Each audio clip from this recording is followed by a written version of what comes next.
Rin, no? Kakain ka, matutulog ka, apartment pala yan. Tapos may mga bangkay. Grabe, paano kaya nasisikmura nila? Tapos may mga bata pa.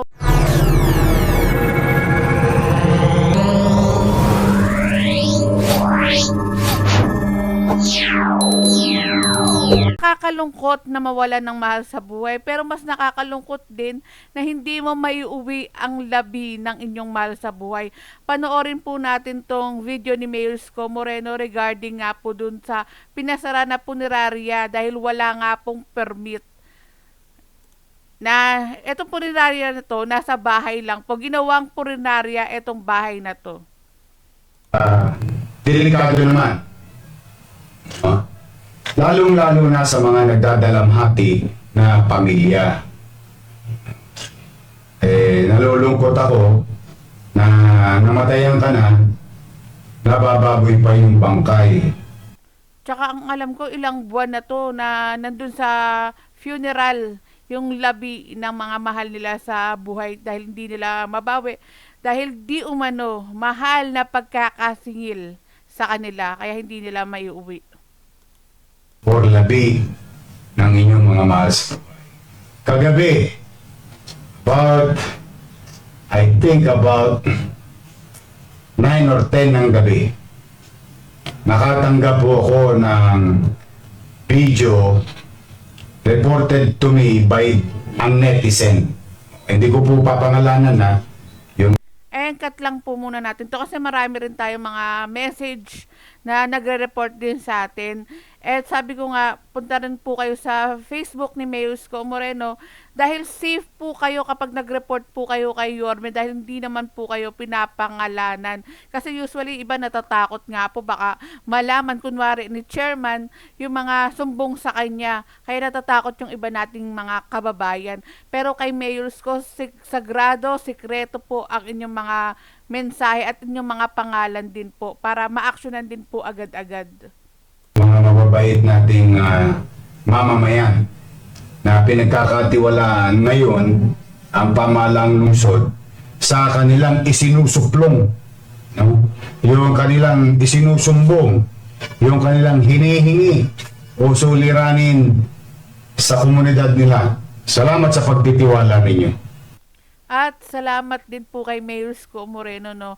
Laging pag nagsumbong ka kay Yorme, nag-message ka, laging may sagot agad, laging may justice yung mga sinusumbong mo or mga sinasabi mo.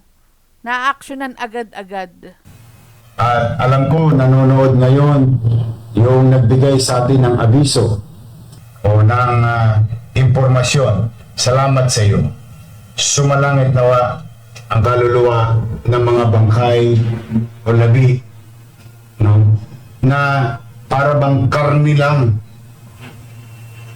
sa isang punerarya na nung amin pong inutusan base sa video, no? Video na ibinigay sa akin at inireport ko agad MDSW. Ikukwento ko po bakit MDSW, yung social worker natin, through the leadership of J. De La Puente. And saludo kay Director J. De La Fuente ng MDSW dahil sa mabilisang aksyon palagi sa kung ano man mangyayari sa Maynila, sa kanyang departamento of course. Smart, police. Si Director Dandan Tan ng North Cemetery. Si Levi Pacundo para sa business permit. Ayan ang mga ahensya. Pinapuntahan ko po kanina. Pina-inspection ko. At ipapasok na lang po natin yung video na yan. Meron tayong video na pinuntahan nga ng ating mga kapulisan, ng ating MDSW na aksyonan po agad-agad. Ito pong nangyari po na to. Pero gusto ko muna, kung kumakain po kayo, no? Kung hindi po sanay kayo makakita, I just want you to show you yung ebidensya. Ito po, paki-play mo nga saglit. Ito yung naganap na kanina sa inspection. Pero bago i-play ni Yorme, no, buti nasisikmura nila yun, no, na may mga bangkay sa loob ng kanilang bahay. Kasi bahay yan eh, pagkakaalam ko, hindi naman yan talaga punerarya.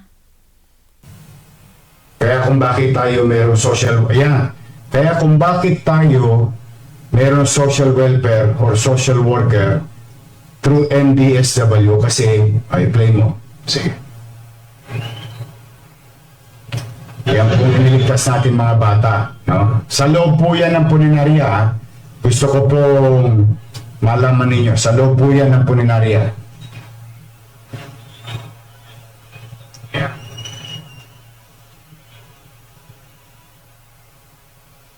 Sana isang video. Ayan, play mo yan. Ayan po, anong pangalan nitong puninarya to? Mukhang marami na nabiktima to eh. Ayan, body, light, okay ito Body Light Funeral Services. Light, Pasensya na natakpan ko. funeral homes. Parang facial care lang Ano pang facial care yung pangalan? Yan po, sa Rizal Lapid. Sige, play mo. Gusto ko lang po makita nyo kung gaano kagrabe yung pangbababoy, pagsasawalang halaga sa mga labi o bangkay nitong puninaryang itong walang permit. Kaya ang sarap sa pakiramdam no na meron kang kapanatagan, meron ayos sa pamumuno ni Mayor Isko Moreno. Yung nakikita niyo po, bahay, apartment, converted into, mga yung pangtusok yata sa patayan Yung mga drum na yan Nakakadiri no, kakain ka, matutulog ka, apartment pala yan. Tapos may mga bangkay. Grabe, paano kaya nasisikmura nila? Tapos may mga bata pa, kawawa rin yung mga bata. Siyempre, yung patay nga, ano-ano mga nilalagay din dyan. Hay, buti na lang talaga. Meron tayong bilis kilos na Mayor's ko. Ayan po yung tsura ngayon. Ayan. Sa nanonood. No? Tsaka okay lang rin pala ang takpan ko kasi bawal din yata to. Kay Whitey.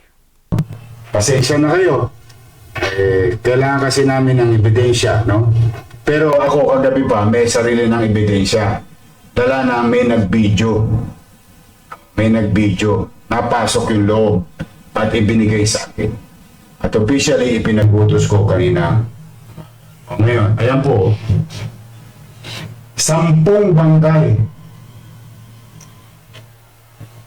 Ngayon, bakit ko po ito kailangan? Grabe no, 10 bangkay, nasisikmura talaga nila yun.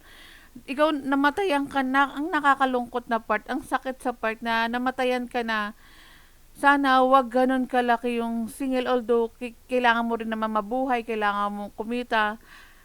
Sana i-give din sa mga namatayan yung o pwede naman siguro ng kasunduan, di ba? I-report sa inyo. Bukod sa, siyempre naawa naman ako doon sa mga pamilya ng bangkay na ito. Ginawa kong hotdog yung pamilya ninyo. Pinagpatong-patong lang. Walang freezer. Walang proper management. Parang tipong parang inilagay lang yung mga patay, inilagay dito, ilagay dito, parang ganun lang yung ginawa nitong punerarya. Hay, respect naman po sa ating mga namatayan at mga namatay. Hay. Walang lisensya. Walang permit.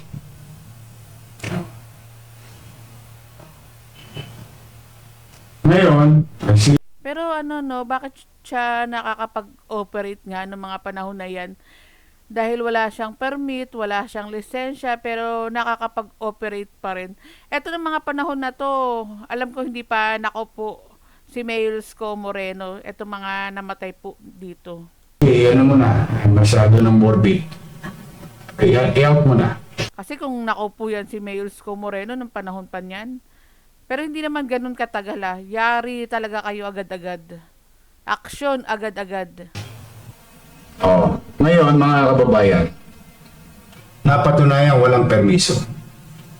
At may mga bata, apartment, bahay, ginawang punerarya. Meron pa kami isang inimbestigahan, ang may-ari yata, barangay chairman dati. Pero, palalaman din natin yun, but for the meantime, ito muna tayo. Walang permit, nag-ooperate. Tapos, ang ginagawa ho nila, o kung sino man ang naging customer ng body light ba? Talaga pang facial ang dating. Body light funeral services.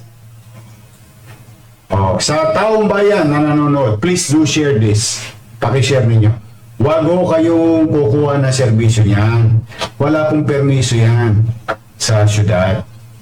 Wala silang permiso at wala silang maayos na serbisyo. Ito naman ang panawagan ko. Ang balita ko kasi dyan, may mga ilang pulis. May mga pulis po pala, kaya rin siguro mahal din yung pagkakasingil. Gustong-gusto dyan. Kasi kung makapaningil yan, kung ano ang pangalan niya, kagaangan, body light, isang bigat ng mahal ng maningil yan. Ay, buti na lang, no? Kahit na ano ka pa, estado, pulis, mas mataas, kay Mayor Isko Moreno, pananagutin ka talaga. O ayan mga lespo Huwag nyo nang hayaan, kayo naman ang ilagay ko rito sa kanan ko. Hirap na nga, namatayan na nga, pinahihirapan pa natin, nagdadalamhati na nga. Doon sa Ano kaya nararamdaman ng mga nasa punerarya? Sabi nga ni Yorme, hirap na, namatayan na, tapos hindi pa may release yung bangkay. Alam ko may mga waiver din yan kung hindi ako nagkakamali. Comment lang kayo mga kabungsngis. Listen, thank you very much sa iyo. Sa iyong malasakit sa ating kapwa Manileño. Ngayon, okay. Nananawagan ako sa pamilya noong mga 10 po sila ron ang nakuha nating bangkay. Nakita niyo naman yung lead, di ba? Patong-patong na lang. Kayo ay makipag-ugnayan kay Direktor Dandantan ng Manila North Cemetery. Ang inyong pamahalang lungsod ay magbibigay na ng libreng serbisyo, purol. Ang sarap talaga na laging merong justice, then maayos na programa, maayos lahat sa Maynila, maayos lahat sa pamumuno ni Mayor Isko Moreno. Bawal na tulongges, bawal yung yung mga batang Maynila mahihirapan, kumbaga. Dahil kay Mayor Isko Moreno, lahat ang mga batang Maynila, pinapadali niya palagi yung buhay. Wala kang trabaho, tutulungan ka ni Yorme na magkaroon ng trabaho, matanda na, tutulungan ka na gusto magtrabaho, tutulungan ka ni Yorme, ilalapit ka na mabigyan ka ng trabaho, ng kagaanan na trabaho, etc. etc. Kaya napakalaking saludo kay Yorme. At proper burial. Libre. Sagot na ng pamahalang lungsod ng Maynila. Wala kayong tosgas. Ayun po ulitin ko. Sa mga pamilya. Wala, natawa lang ako at back of my mind. Ano kaya kung hindi si Yorme yung nakaupo? Pero kasi dati pa rin to, mga ilang buwan na rin to siguro mga 2 or 3 months na rin to si Yorme kakaupo lang, wala pang 1 month pa lang. Then hindi na aksyonan. Then yung iba ba, hindi na babasa yung mga mensahe ng mga taong bayan at hindi na-actionan din yung mga problema. Kaya kung meron kayong complaint, tulad ng sinabi ko kanina, punta lang po kayo sa Facebook page ni Mayor Isko Moreno para ma-actionan din po agad-agad yung mga complaint nyo. Nung 10 labi na nandoon sa body hindi ko talaga ma-pronounce. Body light funeral services. Hindi po siya facial services, funeral services. Pumunta po kayo sa North Cemetery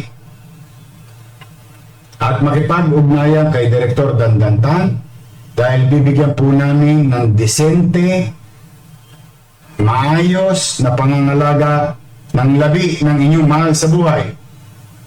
At kung gusto nyo iburol, may burolan po kami sa North Cemetery. Pati libing sagot na ng inyong pamahalang lungsod ng Maynila. Now, to those who are watching, please do share this broadcast. Baka Yes, please share nyo rin po itong comment natin, itong video natin para malaman din po ng ating mga kababayan regarding nga po dyan sa sorry inubo, dyan sa punerarya na yan na walang permit. umabot sa pamilya.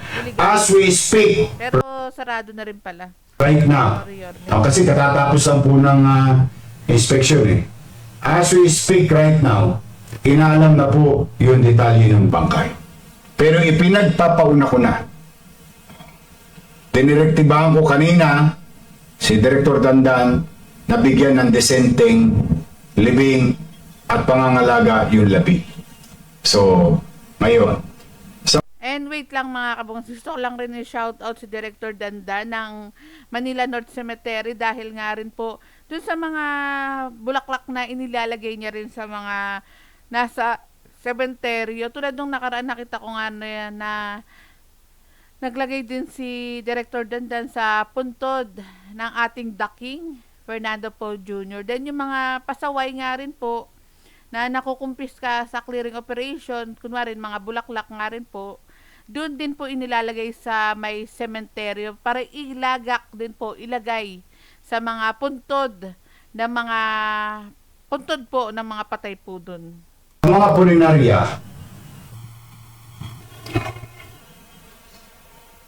una, ayoko naman panghimasukan yung hanap buhay ninyo. Pero kung ganun lang ang puninarya nyo at kung makasingil kayo, 80,000, 90,000, 100,000, dalihingan kayo ng kung sino-sino, huwag naman po. Kayo man ang mamatayan, ano kaya mararamdaman ninyo na isa sa mahal nyo sa buhay ay wala na? Huwag natin paghanap buhayan ang luha ng tao. Yes, kailangan may gumawa ng negosyong yun. That I agree. Pero kung sa tingin nyo naman ay serbisyo nyo, hanggang lupa lang, pero ang presyo nyo ay hanggang langit, maging makatwira naman tayo sa paghahanap buhay. Kayo, kung fly-by-night kayo, magsara na kayo. You're next. Ayan, binalaan na kayo ni Yorme. You're next. Kaya sa mga manglalamang sa mga batang Maynila, sa ating mga kababayan. Next kayong iharap ni Yorme dyan sa kanyang capital report ba tawag dito sa na to? Kasi pag Friday capital report. Ewan ko dito sa na to, nakalimutan ko na tawag eh. Kaya wag na kayong tolongges. Dahil may gobyerno na sa Maynila. Meron ng mga batang Maynila na masasandalan. Pag wala kayong pasilidad, daig pa natin to EJ sa Nakita mo yung Islamic cemetery pinatayo natin? Ay, oo. Puro stainless yung hugasan. Napakaganda nung Islamic cemetery na pinatayo ni Mayus Moreno nung nakaraang pag-upo niya. Totoo eh. Libre pa yun. Doon sa South Cemetery. Kung wala kayong proper facility, huwag naman kayo magninegosyo ng ganyan. Igalang natin yung mga labi. Una-una lang yan.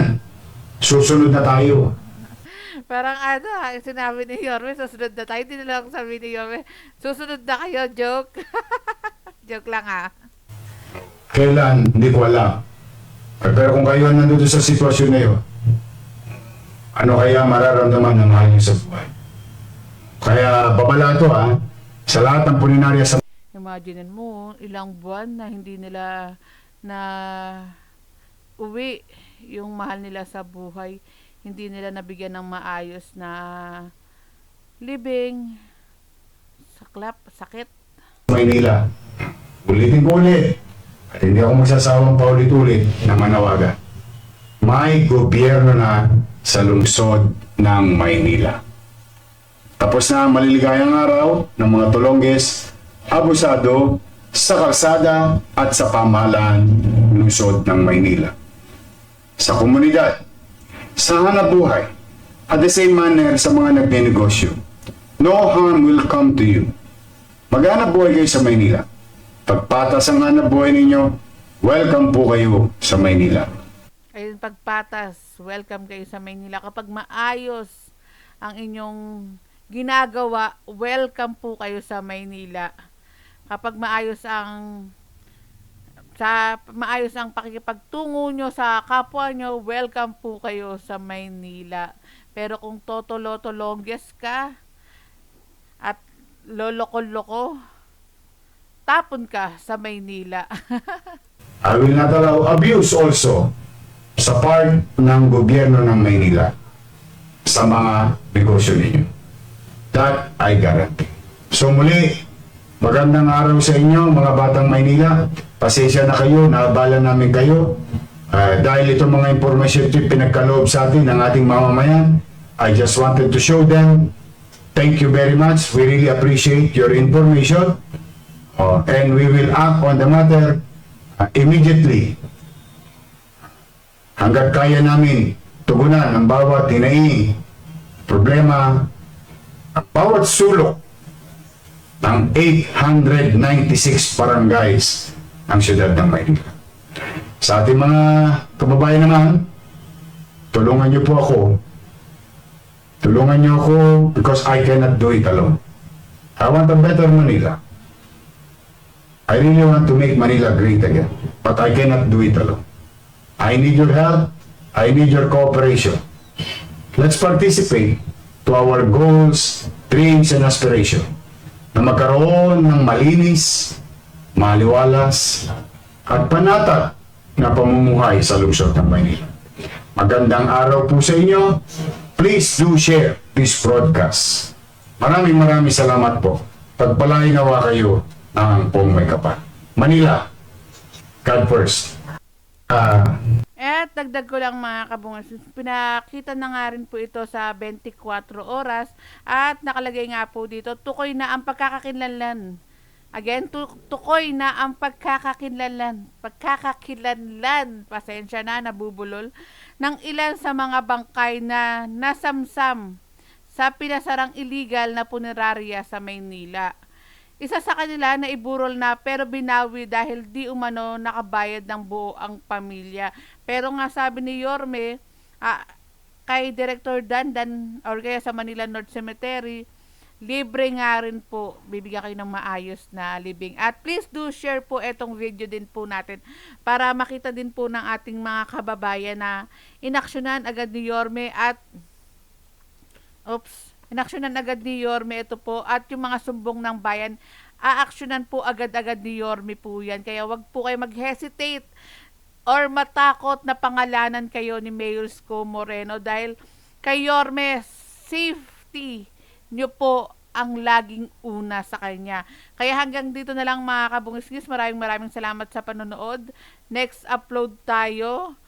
Magko-comment pa tayo ng mga ganap kay Mayor Isko Moreno. At maraming salamat sa mga sumusuporta sa ating butihing Yorme ng Maynila sa bilis kilos na gawa at response sa ating mga kababayan. Ingat po kayo palagi and God bless us all.